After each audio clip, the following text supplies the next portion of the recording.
Hey guys, welcome to this episode of TRUUU Podcast. I'm your host, Drea. And I'm your host, Alex.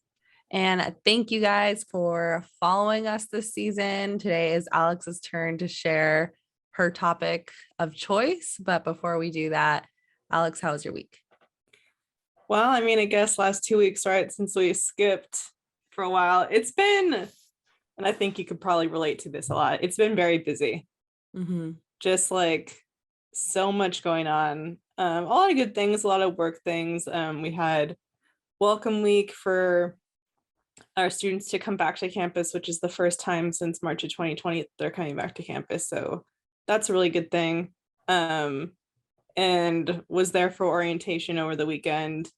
So now campus has life again. Like I was walking around today and students were leaving for like their different retreats or whatever, like their grade level retreats. And it's like, wow, here's everyone again, which is a good thing. Wild. Yeah. Super tired though. Yeah, absolutely. I'm there too. Yeah, more or less, I feel like that's been it. We watched the final Harry Potter movie with Michael.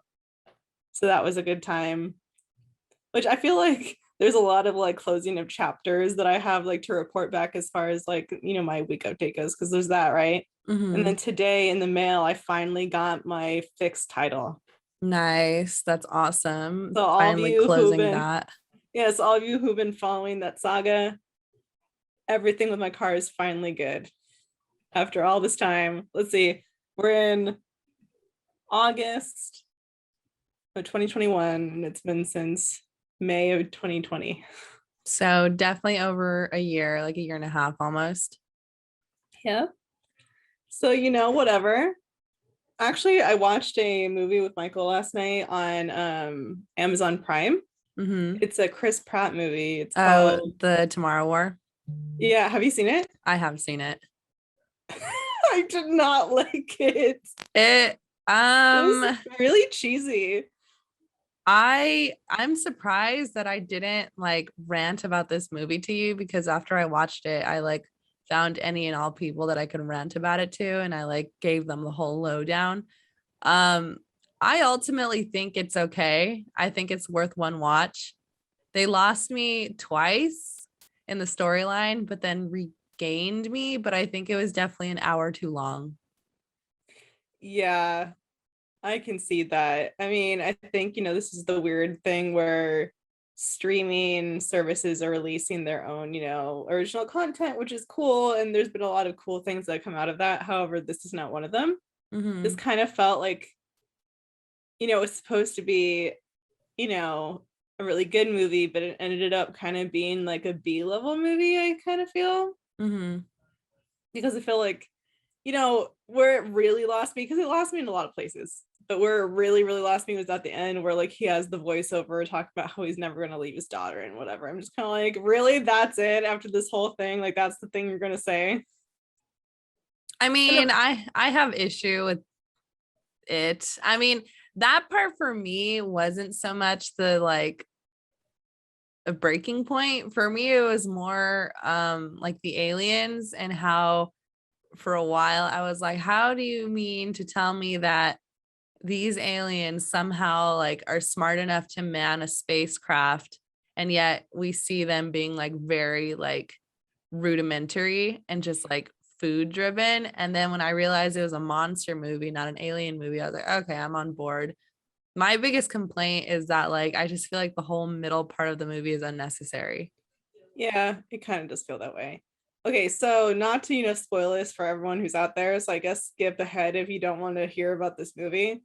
But one thing really early on that I had a really big problem with was the idea of, okay, so we're watching this soccer game, right? And these people from the future like roll up and it's like, hey, you need to help us out with this war.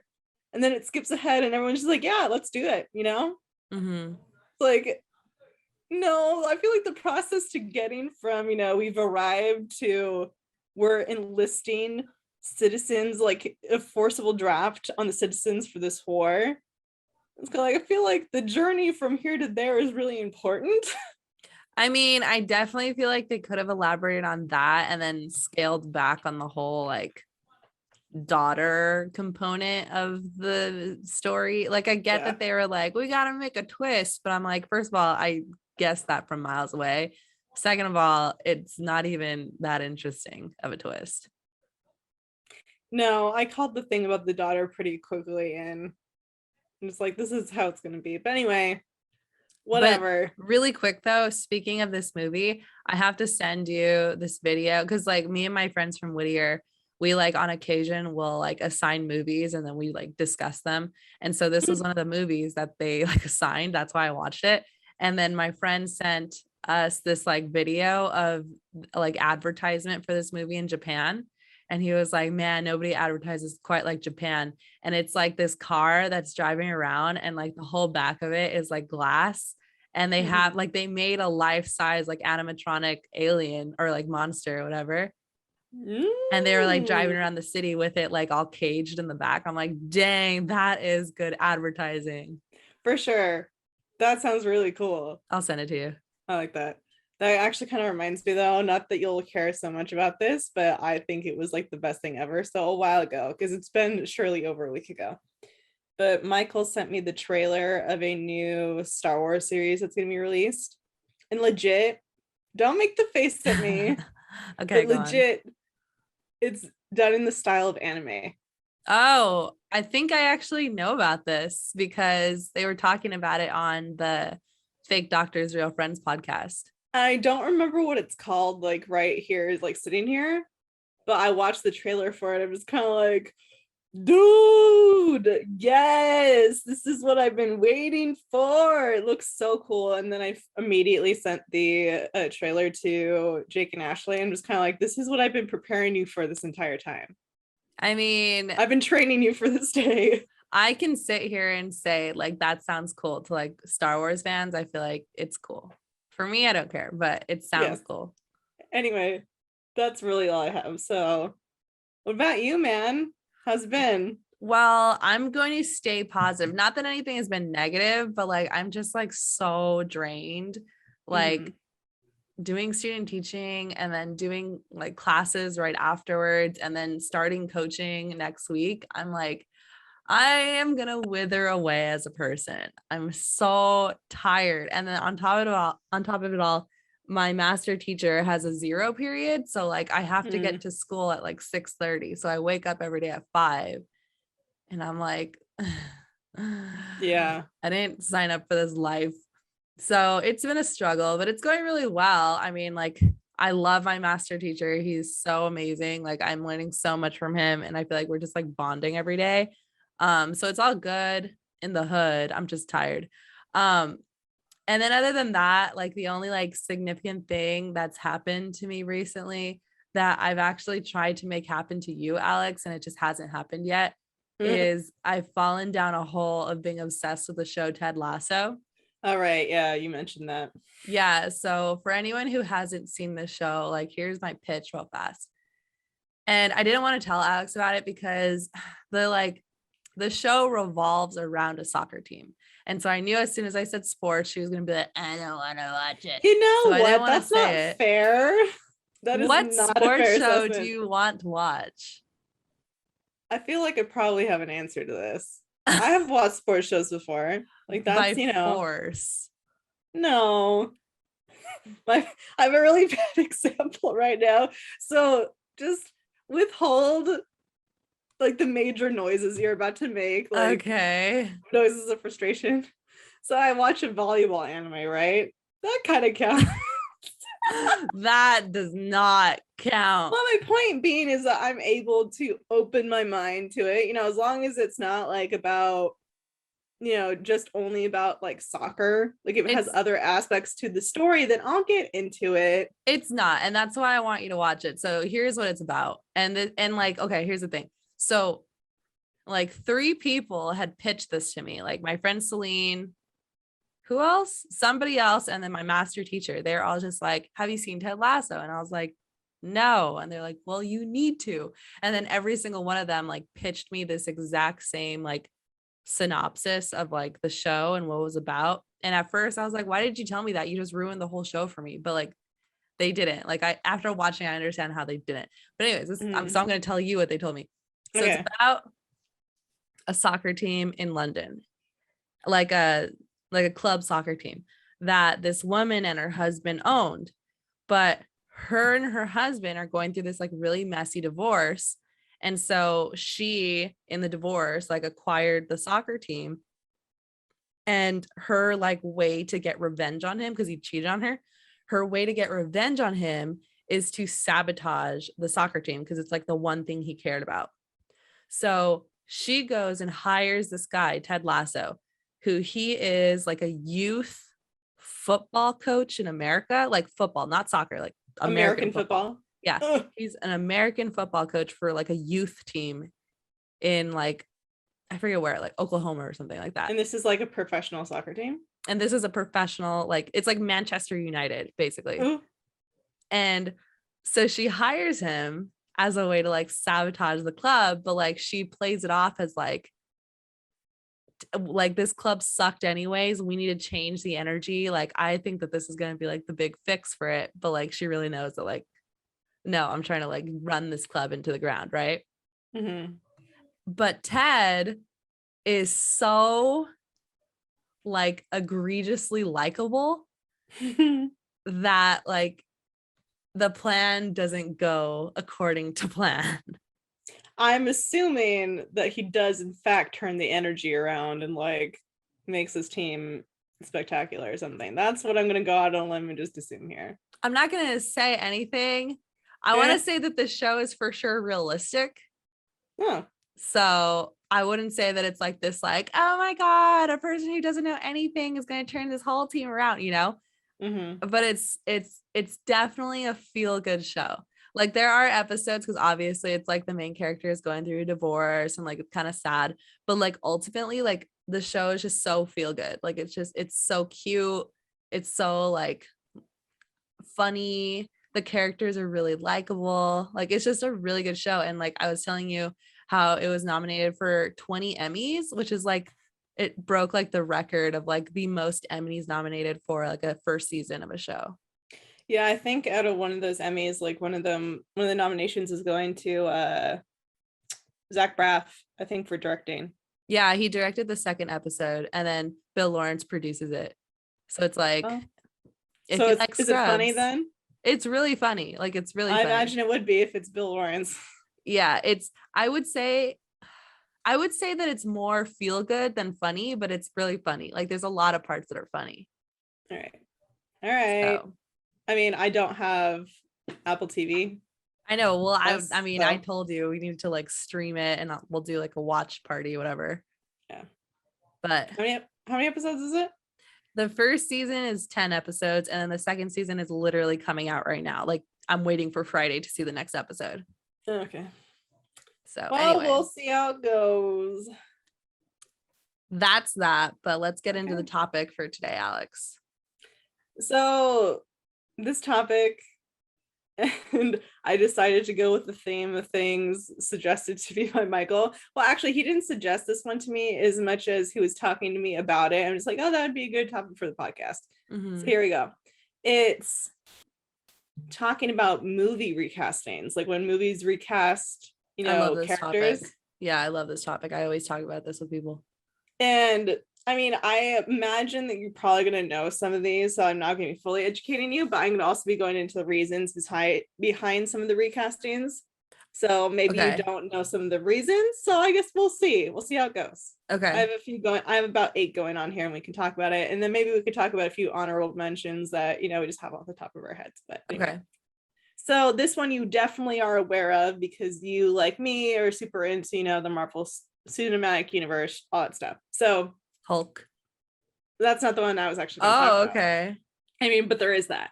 Okay. And it's James Rhodes in Iron Man. I know the reason for this. Yeah, so I started out with this one because I'm just like, everyone knows the reason for this. Yeah, but anyway. Terrence Howard messed up. Originally was played by Terrence Howard, but he walked away from the sequel after a salary conflict. The role was then given to Don Cheadle. So my whole thing here is like, think about all the stuff he missed out on because of that one dispute, yeah, he probably would have ended up getting paid so much more just because of all the other stuff that War Machine would have done. especially now with phase 2, like I think that they're trying to do like a War Machine like show or something. Right. And I guess maybe who's to say if they would have like continued in that way for War Machine, like if it was still Terrence Howard and not Don Cheadle. That's true. If Don Cheadle like didn't, like create a character that like we all love now. Yeah, because I feel like Don Cheadle did the character in a really great way, in a really likable way. Not to say that Rhodey was unlikable before, because that's definitely not what I'm saying. But I think that he brought a certain pizzazz to the role that everyone really enjoyed. Agreed. All right, so this next one, you definitely will not know. Okay. I know this for a fact.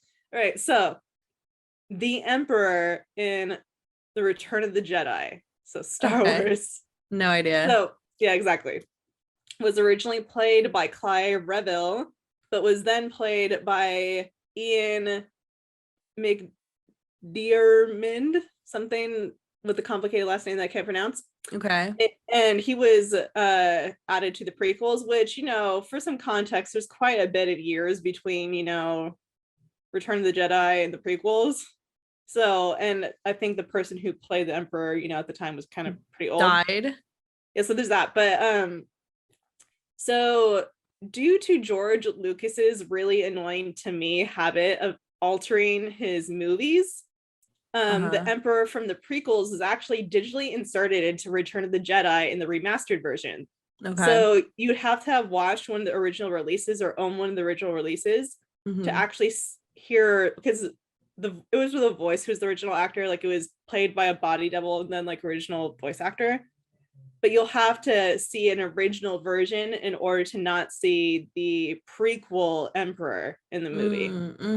So another notable way that, George Lucas does this in a lot of ways. So in the first Star Wars movie, so A New Hope, in the remastered versions, he digitally inserts like aliens into different places and whatever that just wasn't there before. And I thought it was really weird when I was growing up, because I'm just like, I don't remember it this way. And when I'd see the remaster versions, because like I remember renting the movies from, a movie rental place, right? Because that used to exist. And it was the original versions. And like one of the most notable parts is actually like at the very so in the 6th movie, so the 3rd movie overall, at the end, you see the Force ghost of Anakin Skywalker. And then in the remastered version, they insert Hayden Christensen in there instead of the original guy.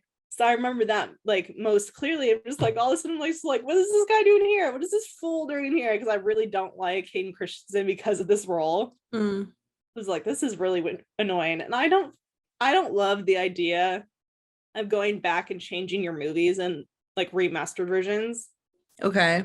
I don't love it, but I guess, maybe people like that. What's your opinion on Days of Future Past then? What did they do? How they like altered previous movie storylines. That's not what I mean though. What do you mean? Like literally, like, so obviously like the original trilogy came out, years and years and years ago. Right. So when like an anniversary, version was released, or digitally remastered version to like make it higher quality. Okay. He made changes to the actual film. Oh, okay. Well, that's lame. Yes, that's what I mean. Okay. Not retconning plot lines. Okay, which I get it. In Star Wars a lie, and I actually am really annoyed by that. Okay. I kind of I give that some grace in comic book related stuff, because I feel like there's a lot of alternate dimensions and like alternate timelines and whatever in the whole like comic book universe, which kind of makes that okay, even though I still think it's annoying. But no, George Lucas literally went back and changed his films. Like, got it. Well, he sucks. You'd have to get an original copy of the movie. You'd have to get an original copy of the movie to see it the way it was released. Got it. So moving beyond that, so one that is not really that important, but you'll probably get a good chuckle out of, is Victoria in Twilight. Oh, I was just talking about this literally with my sister, because they switch her to what's her face? Bryce Dallas Howard. Howard. Yeah, she's the one from like 50-50, right? Yes. Yeah, because we were watching Eclipse recently. Don't ask. We were watching Eclipse and we were just like, wait a second, like, was Victoria that same person in the first one? We were like tripping out over it. Like we hadn't realized it until we realized it was Bryce Dallas Howard, whatever her name is. And then we were like, I don't think she was in the original one. Yeah, so go on. She was not. I feel like Bryce Dallas Howard's actually more notable movie is Jurassic World, though. Like I actually really like her in Jurassic World, but that's an aside. So Victoria was originally played by Rochelle Larev, but was recast in New Moon and Eclipse to Bryce Dallas Howard. Apparently, the reasoning for this was due to quote unquote scheduling conflicts. However, that doesn't seem to be a consistent story amongst all the parties, man. So the official version here is scheduling conflicts, but apparently the actress is on record saying that she was really surprised by that decision. Interesting. Which personally, I kind of wish they would have kept the old actress in it. I didn't love Bryce Dallas Howard as, you know, the updated Victoria. It's mostly because they made her look so different. Like her hair was a totally different color. I mean, here's the thing. I don't care about Twilight to begin with, but I also don't mind Bryce Dallas Howard as being Victoria because I feel like she, in my mind, always plays the villain role. And so I'm okay with it. Minus Jurassic World, I suppose, but like 50-50, Wolverine. What's the other one she's in? She's in another one, but I feel like every single time I see her, I'm just like, she's the worst. So I just felt like it fit. I actively try to forget 50-50 because it was so stressful to watch. I love that movie. It's probably one of my favorites. It's so really good. It was so stressful watching it. It's very stressful. Upset. It's very stressful, but I don't know. It's kind of feel good to me at the same time. All right. Well, moving on. So this one, I don't know if you watched these movies, but it's movies that were very near and dear to the hearts of people in my household. Let me guess. Transformers? Okay. No. Oh. Ew, what? I don't know. I was trying to think of like a movie series that's popular that I didn't watch. No. Okay, what is it? I don't love the Transformers franchise, but that's a different thing. So anyway. Fast and Furious. No. Oh. Evelyn O'Connell in The Mummy. Oh, definitely didn't watch these. Yeah. I was definitely to get on this. Okay, wait, hold on. I said that kind of in a way that makes it seem like I think it's dumb. I don't. I just haven't seen it.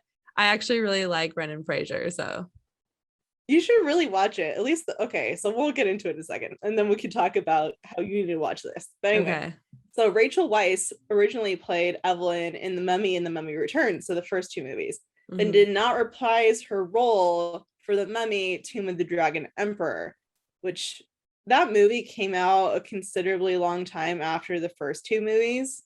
So the first two movies coming out in the early 2000s, and then this third one coming out probably like a little bit less than 10 years later, but still a considerable amount of time.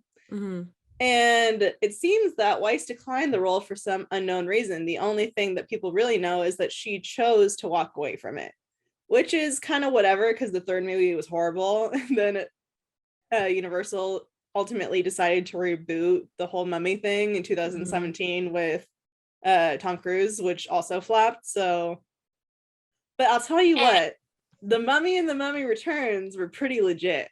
Okay. I mean, I hear good things about them, so like I'm open to watching it. Like I just haven't watched it.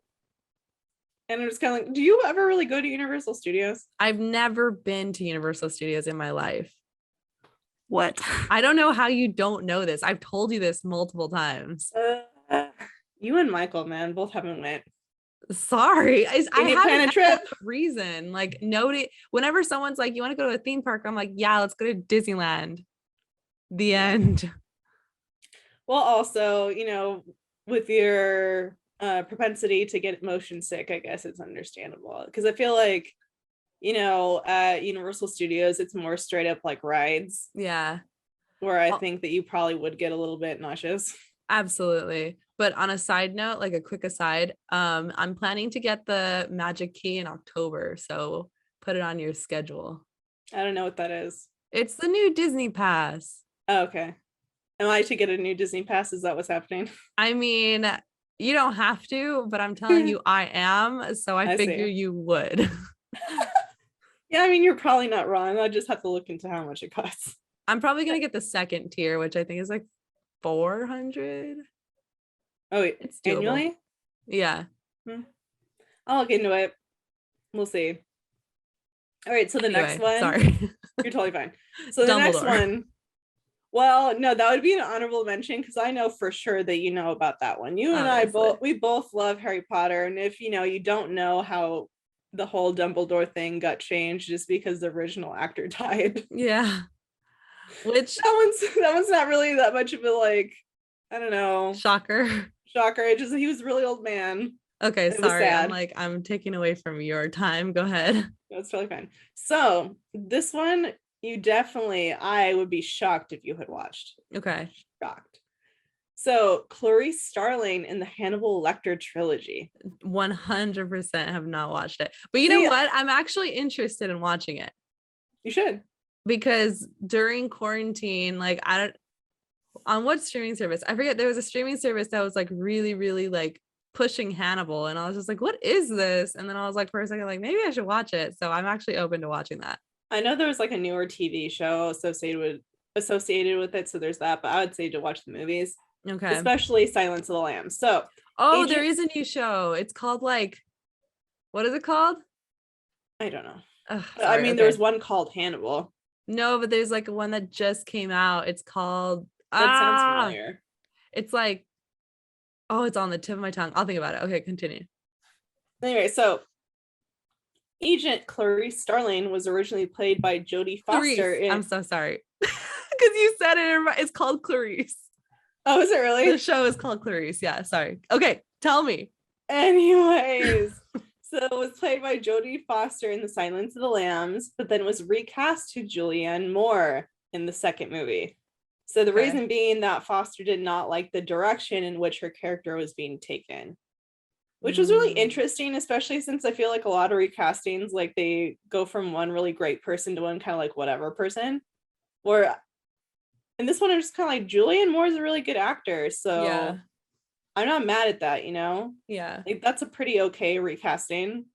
I mean, it's kind of goes back to the whole roadie thing too. Like Don Cheadle's a good actor. Yeah, that's true. So yeah, the Don Cheadle one and this one, I'm not mad at those recastings. The other ones are a little bit whatever to me. For sure. Like, suspect.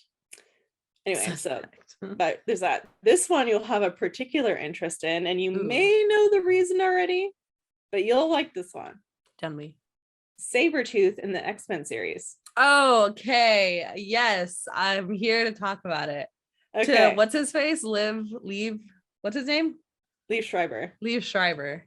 I wanted to say Liv Tyler, and for some reason I'm like, that's not right. No, not at all. Not even close. Anyway, so Tyler Mane originally played Sabretooth in the first X-Men movie in the year 2000, but was then replaced by Liev Schreiber in X-Men Origins Wolverine. And the reason is a pretty straightforward and simple one, actually. So the only reason why he was recast was because in this movie, we learned that Sabretooth and Wolverine are actually half brothers. And Liev Schreiber was simply just more passable to play Hugh Jackman's brother. I mean, it's really funny that they made that change considering the Stryker character that they casted for that movie and how he looks absolutely nothing like the Stryker character in like the original movies. You are absolutely correct. I'm like, I don't know what to tell you there, but yes, I'm with you. He looks so different, but yes, he looks different and his age isn't right. And it's like everything about it is wrong. Like, I'm like, why would you make the effort of changing the Sabretooth character and not changing the Stryker character? Yeah, I don't know. Anyway, or no, it wasn't even changing the Stryker character. It was they did change the Stryker character. Why did you not choose someone who was half decent looking? That whole movie sucks. It does. And I did not enjoy it. And I'm a big Wolverine fan. So like, yeah. I know. Anyway. So this one, I don't know if you watched the series. I feel like you should have just because it's a classic. But then sometimes I feel like you don't watch movies that I think are classics. What movie is it? Marty McFly and Back to the Future. Oh yeah. I love Back to the Future. 100% I've seen it. All right, good, great. Wait. Who is recasting that? Hold on, let me think about it. Oh, his girlfriend. That's actually not what I was going to mention, but yes. So we'll do the honorable mention right now. So his girlfriend Jennifer was recast between the first two movies. So actually, the reason that the first actress was recast was actually something that was quite sad. It was because her mom had fallen ill.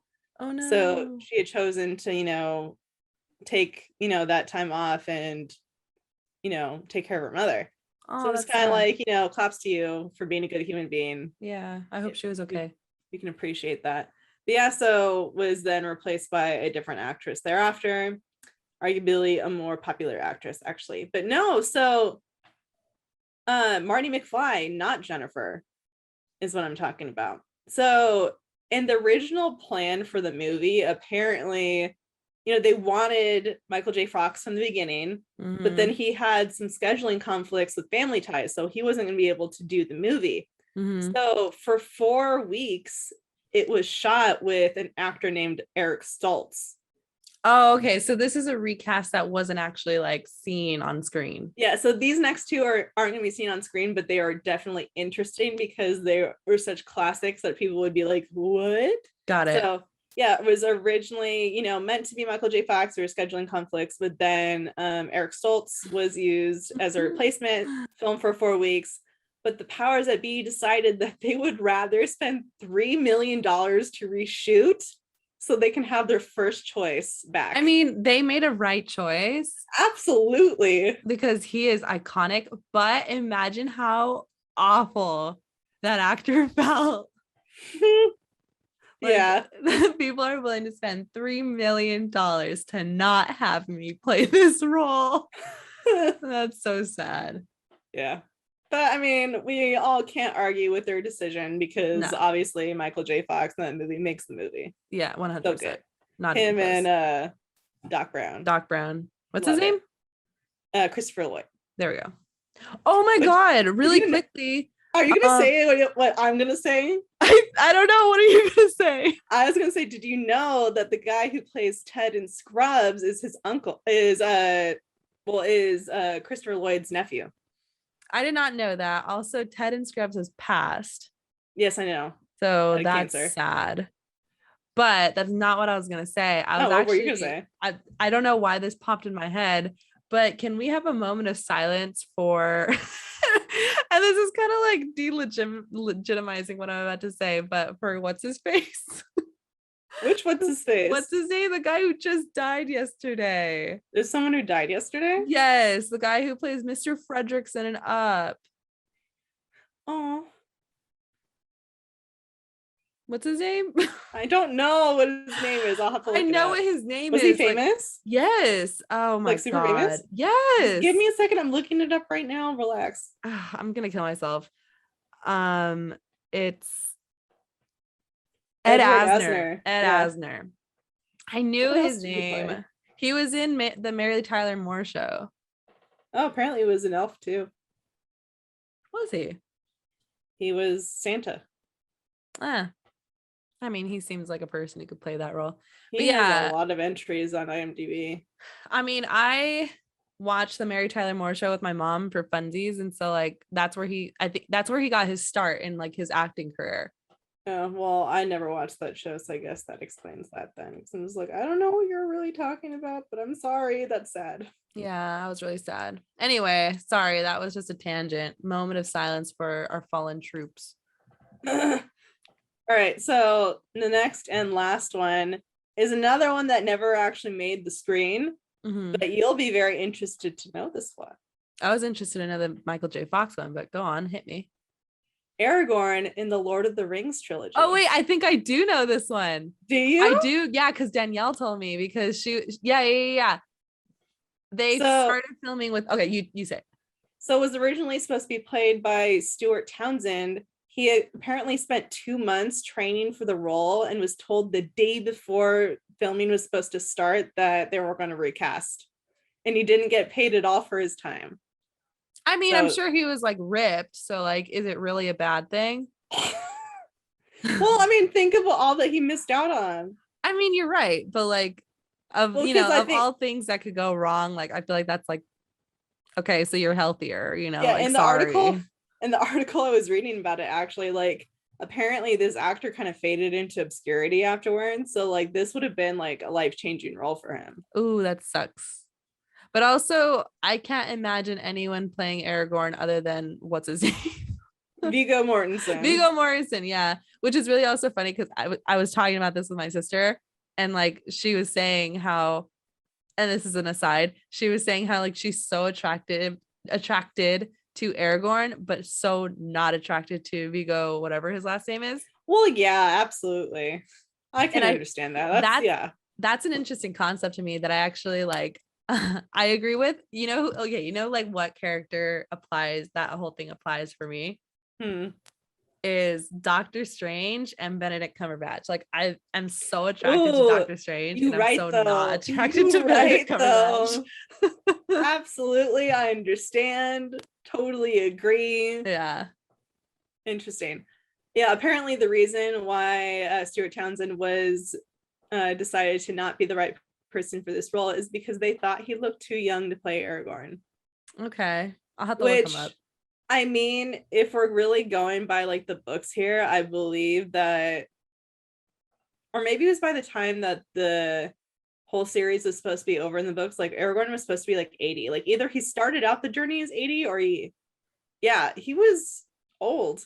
I haven't read the book, but so he's also half elf, so there's that. So that's probably the whole aging thing, but it was kind of, he's supposed to be kind of old. Well, look at Paul Rudd. He's supposed to be old. Right. That's so funny. But yeah, I mean, obviously there are other, really popular recastings out there that I didn't care to mention because you would have definitely known all those already. Like how you mentioned before with the whole Hulk thing, which I actually did read about today. Like they were planning on doing Edward Norton, but Edward Norton likes to do a variety of different projects. Like he'd rather just, do a variety of different things apparently, as opposed to like one long movies. Yeah, one long commitment. So he ended up doing a bunch of other movies, which, I mean, if that makes him happy, it's not like he's an unsuccessful actor. Yeah, and here's the thing. I really like Edward Norton. Like, don't get me wrong, but like I've read multiple times that he's a very disagreeable person. So it could have seems also like he would be that way. Yeah. But yeah, I mean, I'm very happy with the whole Mark Ruffalo being the Hulk thing. I think we've talked about that before. I love Mark Ruffalo. He's our favorite Hulk. But agreed. Yeah. So that's really all I have, relatively short and sweet, but also a little bit fun. Maybe you learned something there, maybe you didn't. I did. I did. Yeah. I mean, to those out there, if you're super movie buff, maybe you knew about all these already, but I would like to imagine that I, got some of you, with all this stuff, Yeah, I enjoyed this topic. This was really fun. I really quickly had an honorable mention because I mentioned Scrubs earlier. The recast on the Roseanne show of Becky was played by Sarah Chalke. Right. Yeah, that's true. And so when she was on Scrubs, everyone called her second Becky. Right. Yeah, I remember hearing about that in the podcast. Yeah, and that was really fun to like learn about. Yeah, I really like their podcast. I'm always like picking up little tidbits. Yeah. Oh, that's who recommended Ted Lasso to me. Remember, I was like, there was Celine and then someone else, and then my master teacher. It was that. I mean, that makes sense if Zach Braff is like one of the directors on one of the episodes. Yes, he plugged Ted Lasso on their show. 100%. That's who it was. Oh man, that's hilarious. Anyway, well, Alex, do you have any last words? No, but I do think we have a general announcement, don't we? We do. Oh, is that a We're stopping? No, we're taking a hiatus, guys. As you could probably deduce from our intros, we are living excruciatingly busy lives right now. And so we are going to take a quick break from this season and we will pick back up later. So we hope you enjoyed us so far. It was a difficult decision to come to, for sure. I mean, obviously we like doing this and we like, making new content for you guys. Hopefully you've been enjoying it. And, it was a fun thing for us right now. I think we're a little bit stressed out with everything else in our lives. But once things calm down, we'll come back to it and give you guys some fun new stuff. Agreed. Until then, See you later.